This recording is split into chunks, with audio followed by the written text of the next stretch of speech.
understanding students, I think, is in some ways the chief art of a teacher.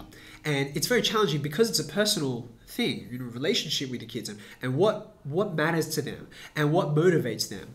It's difficult because it's not quite a science. And every kid is unique and different when they walk in the door. So I think that firstly, making sure that I have substantive conversations with them, making sure I see them in context outside of the classroom.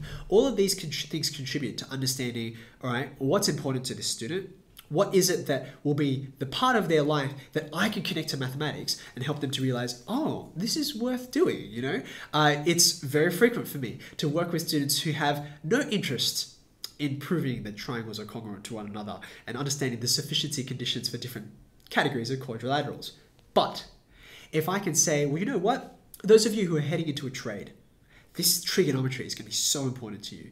Or those of you who are trying to design something in textiles because you're really interested in that design aspect of things, I can say these will be the bits of financial mathematics or proportion and ratios and measurement that are going to be important to you doing your job effectively and being a great craftsman or craftswoman. All those kinds of things happen as a result of knowing our students and knowing them outside the context of the classroom. So I think those things are really important.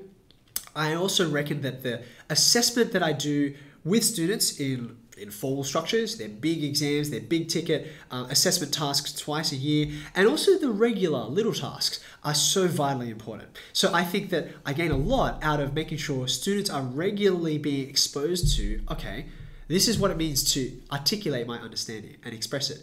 Yes, I get it. I know how to answer the question, but can I explain it to others? So putting students in that position of being almost a peer teacher helps me as I watch them actually teach through something. That gives me a real sense of, do you actually understand this or not? I often tell kids, there's understanding to answer the question, to get to the right number at the end. And then there's real understanding of what this is about and why it actually works. And that kind of understanding is not often revealed or, unmasked as being, fake until you put a student in the position of, hey, can you get up?